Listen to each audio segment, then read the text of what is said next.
Welcome everyone, my name is Brendan Snyder. Thank you for joining me. If you're new to my channel and you haven't already hit the subscribe button, I'm attempting to reach my goal of 1,000 subscribers. If you could click the button, I would greatly appreciate it.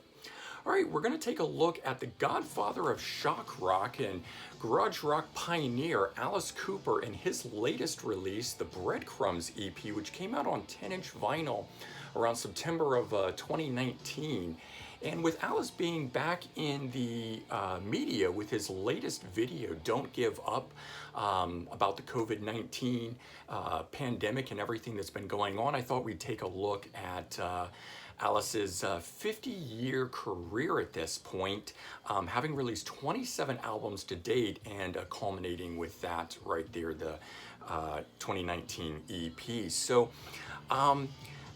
the original band formed in 1964 for a high school talent show of all things, and Vincent Fernier, as Alice Cooper was originally known, that's his real name, later changed his name to Alice Cooper, matching the band name at that point.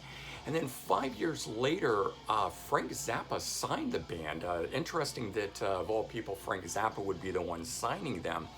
And they released their debut album, Pretty's For You, in 1969. So 51 plus years in the music industry at this point, which is really amazing for any artist, but especially someone like Alice Cooper in the shock rock world, garage rock pioneer that he is. And so the band themselves first broke into the mainstream with the 1971 hit, I'm 18. And the band itself reached their commercial peak with Billion Dollar Babies, this one here, which came out in 1973. Now at that point, including Muscle of Love, which came out after that, they had released a total of 7 albums under the band Alice Cooper. But in 1975, Alice decided to begin his solo career with Welcome to My Nightmare, which is this release here. It originally was intended just to be a one-off thing, but ultimately as things went and developed, he maintained a solo career at that point. And the band themselves attempted to continue on themselves under the name Billion Dollar Babies, but after only a few shows, they disbanded. Now, because Alice Cooper, his name was the same as the band name, he was very easily able to transition the band career into the solo career, whereas the band members themselves were not able to do that either under their solo names and or under the Billion Dollar Babies moniker that they attempted to use. And then through Alice's career, he's constantly reinvented himself, time and time again with almost each new release. But by the late 80s, Alice's career was finally on an upswing again. And in 1989, he released his most successful album to date, Trash. This one here containing the top 10 song Poison, and incidentally the music we're listening to in the background here. The album ultimately went on to sell 1 million copies just in the US alone. And he followed it up with 1991's Hey Stupid, which was a gold-selling 500,000 copies, sold for that. And then 1994's The Last Temptation, which incidentally is my favorite of all the Alice Cooper albums, this one here. And sort of always what I've thought of as a trio of albums. These three here I've always felt like went together hand in hand. They were all on the Epic Records label, and that sort of commercial peak of his secondary career, period in the late 80s, early 90s. And since that time, again, he continued to reinvent himself with each new release after that. In 2008, he did a concept album, Along Came a Spider, and then in 2011, he finally did a sequel to his first solo album, Welcome to My Nightmare, with this one here, Welcome to My Nightmare. Again, Bob Ezrin produced that, and then he did an completely sort of left field thing. I mean, a guy that's been solo for this long then creates a super group, the Hollywood Vampires, and released this album here, which is all covers But in this band, it's got Johnny Depp, the actor, on guitar. And if you don't know, I mean, Johnny Depp started out in a group called the Rock City Angels. So he is an actual rock and roller turn actor. So he goes back to that here. And they have just released a second album, this one here, Rise, which is predominantly all originals with a few covers on it. And so, you know, having done that, you know, just amazing. But he continues on with the solo career, releasing 2017's Paranormal, which I think is his best new material in a really long time, maybe even since the late 80s, early 90s period, which I really like. And this one here actually features 3 songs with the Alice Cooper Band original guys on it, which is just cool for him to go back and do that at this point. And also of note, the drummer on here is Larry Mullen Jr. from U2.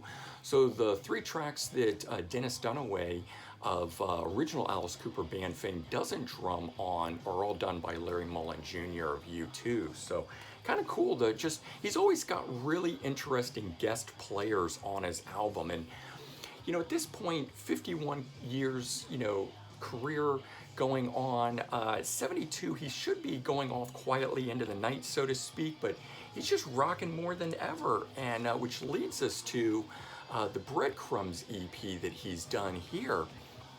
And this was recorded as part of the Detroit Stories sessions. So that's what he's been working on, a new album. And the story behind it, or the concept or idea, is that he's put together all Detroit musicians, recorded in Detroit, you know, produced everything related to Detroit, which is where Alice Cooper is from, including the latest single that is out, Don't Give Up, which, as I said, that came from these sessions, but then he reworked it into the COVID-19 song that it is. The EP is a tribute to, you know, his garage rock heroes from back in the day and other fellow Detroit musicians. So the lineup includes Johnny Badanek on drums from the Detroit Wheels, Wayne Kramer on guitar from the MC5, Mark Farner on guitar from Grand Funk Railroad, Paul Randolph on bass, who's another Detroit musician and producer, and then Mick Collins on backing vocals, who's from another Detroit band, the Dirt Bombs. Incidentally, there's a cover on this EP with him. And so it sounds as though he's having a really good time on this release, and it just translates to the feel of each of the songs on here, and definitely loud and fast in the garage rock style that Alice helped pioneer. There's 2 original songs on here and 5 cover songs. And the idea of this is, you know, to, as I said, whet our appetite for that future full-length album, Detroit Stories, that's coming down the road. And incidentally, just this past week, Alice announced that they have completed the recording of that. So we should be getting that hopefully in the fall, if not very early 2021. Now, this vinyl here is limited to only 20,000 copies, and was not intended to be released on CD. It's only got a digital release, but I did find a CD version of this in Japan. So if you're interested in getting a CD version of it, not just the 12-inch, Japan is selling it. But this is the front cover of it here, and we'll go ahead and pull out and show you what the inner sleeve looks like on it. Got the different eyes of Alice Cooper there, and then just a standard black vinyl on it, but I do like how this is cut out. All the you know, song information and everything that's on this is on the back side of it, so nothing additional on the sleeve.